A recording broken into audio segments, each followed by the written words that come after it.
단기적으로 우리가 한 1, 2년 정도는 굉장히 힘들고 집값이 다시 한번 폭등을 할 거다. 그런데 이 2년이 지나고 나면 좀 괜찮아지지 않을까? 어차피 이제 5%로 상한이 돼 있고 아무리 6억에서 8억으로 한꺼번에 올렸다고 치지만 그 다음부터는 한 4천만 원 정도씩 밖에 못 올리니까 한 2년 정도만 우리가 고생을 하면은 괜찮아지지 않을까, 그렇게 생각을 하시는 분들이 있을 거예요. 자, 그런데 시장이 그렇게 밝게만 흘러간다라고 하면은 얼마나 좋겠습니까? 문제는 그렇게 흘러갈 수가 없어요. 특히 지금 여당이 타겟으로 잡은 이 강남권 같은 경우에 그렇게 될래야 될 수가 없습니다. 자, 예를 들어 드릴게요.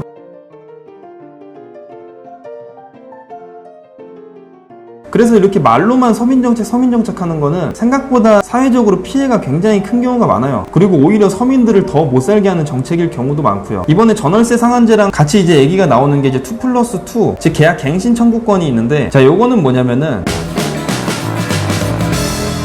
기존에는 2년만큼 내가 이 집에 살 수 있었다. 만약에 내가 계약을 1년을 했는데 1년을 더 살아야 돼. 그러면은 임대인한테 나 1년 더 살게요 라고 하면은 임대인은 집을 비워주라는 얘기를 할 수가 없었습니다. 법으로 이제 보호가 돼 있죠. 임대차 보호법으로. 근데 이 기간 2년을 4년으로 늘린다는 얘기예요. 자, 이게 상가 같은 경우에는 작년 초반인가 바뀌었어요. 원래 5년에서 10년으로 주택에 비해서 상당히 길죠. 요걸 이제 주택에서도 시행을 하겠다라는 얘기입니다. 자, 근데 이 제도에 대해서는 아까 전에 전월세 상한제에 비해서는 막 그렇게 적극적으로 반대를 하는 입장은 아닌데, 근데 이제 문제가 있는 거죠. 자, 전월세 상한제랑 이 계약 갱신 청구권이랑 시행이 됐다. 요즘에 이제 불매운동 때문에 여당 지지율이 굉장히 올랐는데 그만큼 이제 야당이 힘이 굉장히 약해졌습니다. 무언가 법안이 발의되면은 그대로 실현될 가능성이 굉장히 높은 거예요. 자, 그럼 실행이 됐다고 쳐봅시다. 제가 아까 전에 말씀드린 거 있죠. 서민을 위한 정책은 서민을 죽이는 경우가 많다고. 자, 주택 임대 시장이 재미가 없어집니다. 그래도 이 사람들은 어쨌든 무언가 투자는 해야 되니까 이 수요가 그대로 이제 상가 쪽으로 많이 흘러가겠죠. 그러면 당연히 주택 임대에 대한 그런 공급량은 확 줄어들 것이고 상가 매매에 대한 수요가 오르겠죠. 상가 매매 수요가 오르면 어떻게 되냐? 당연히 가격이 올라가고 임대료는 또 올라가고, 임대료가 올라가면은 물가가 올라가게 되고, 물가가 오르게 되면은 결국엔 서민들이 피해를 보는 거죠. 자, 그럼 이제 이렇게 말할 수가 있어요. 야, 주택 시장이 재미가 없으니까 이 주택을 가지고 있던 사람들이 상가로 넘어갔다고 하지 않았냐? 그럼 여기는 공급량이 좀 풀리지 않겠냐? 그리고 공급량이 풀리면은 네가 말한 대로 가격이 떨어지지 않겠냐? 굉장히 1차원적인 생각입니다, 이거는. 자, 제가 계속 말씀드리는데 지금 여당 자체가 강남이 타겟이에요. 그럼 내가 만약에 집을 10채를 가지고 있고 이 10채로 임대 장사를 하고 있다. 강남에 하나, 뭐 강북에 하나, 뭐 경기도에 뭐 곳곳에 해가지고 이렇게 가지고 있다. 근데 이제 별로 재미가 없으니까 몇 채는 팔 거다. 그럼 어디부터 팔겠냐? 당연히 강남을 제외한 나머지부터 팔기 시작하겠죠. 이 강남권에 대한 공급량이 그렇게 늘지가 않아요. 문재인 정부 들어가지고 지금 양극화가 굉장히 심해졌죠. 지방하고 서울 간에 양극화가 똑같이 또 심해질 겁니다. 자, 그리고 중요한 거는 이렇게 다주택자들이 물건을 좀 판 다음에 공급량이 어느 정도 좀 줄어든다. 그럼 공급자가 굉장히 적죠. 그럼 이 공급자가 이제 어떻게 되냐? 시장을 마음대로 휘둘러요. 수요자는 이만큼 쌓였는데 공급자도 원래 이만큼이었는데 이게 쫙 내려가니까 마음대로 휘두를 수밖에 없어요. 뭐 말로는 상한제 5%라고 하지만 실제로 지금 주택임대 사업자가 많이 등록되어 있는 그런 오피스텔이 많은 데로 가보면은 현금 거래를 하고 있는 경우가 많이 있어요. 자, 월세 같은 경우에 만약에 내가 50만 원으로 맞췄다. 자, 그럼 그 다음 연도에는 52만 5천 원으로까지밖에 못 올리는데 지역 동네가 워낙에 좋아가지고 월세 시세가 60만 원이 됐다. 그럼 나는 올릴 수 있는 게 2만 5천 원밖에 안 되는데 지금 차액이 한 7만 5천 원 정도 되는구나. 자, 그럼 새로 들어오는 세입자야, 내가 60만 원까지 다 안 받을게. 2만 5천 원만 더 올려라. 그럼 너도 좋고 나도 좋은 거 아니냐? 자, 그럼 여기서 세입자의 선택은 법을 지키겠다고 60만 원을 선택을 하겠습니까? 아니면은 어떻게든 싼 그런 55만 원을 택하겠습니까? 그게 실제로 자행이 되고 있어요. 제가 봤을 땐 정부도 그렇고 다 알고 있어요. 근데 못 잡죠. 자, 이렇게 규제를 하면 할수록 사람들은 계속 음지에서 놉니다. 그 음지에서 놀면 무슨 문제가 있냐? 통제가 안 되고 세금이 안 나가요. 세수가 줄어드는 거죠. 또 그러면서 음지돈 많아졌다고 화폐 개혁을 할 거고, 그러면서 또 다시 물가는 올라갈 거고, 악순환의 반복입니다. 지금 예전에는 그래도 내가 만약에 강남에 직장이 정해졌다, 강남에 집을 살 수 있는 돈은 없으니까 전세나 매매로 들어갈 수 있는데 이젠 그 전세나 매매 물량 자체도 엄청나게 줄여버려가지고 들어갈 수조차 없어요. 직장은 강남에 있는데 전세는 중랑구에서 살아야 되고, 강남권은 그렇게 전세가 계속 오르는데 지방 같은 경우에는 젊은 시절부터 해가지고 열심히 모아서 이제 건물 하나 샀는데 임대료도 못 올리고 뭐 아무것도 못하고 물건을 내놨는데 뭐 사는 사람도 없고 굉장히 근심과 걱정이 많은 그런 노년으로 또 지내게 될 거고. 자, 그래서 어차피 나는 뭐 지방에밖에 안 살고 지방에 전월세로만 살던 사람이니까 나한텐 좋아, 이런 사람들 같은 경우에도 가만히 앉아가지고 그냥 서울하고 빈부격차만 엄청 벌어지고 나는 똑같은데 저 사람들은 엄청나게 부자가 된 거죠. 정책을 내놓을 때 좀 이런 부작용들까지 같이 고려를 해가지고 냈으면 좋겠어요. 제발.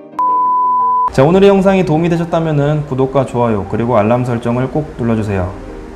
감사합니다.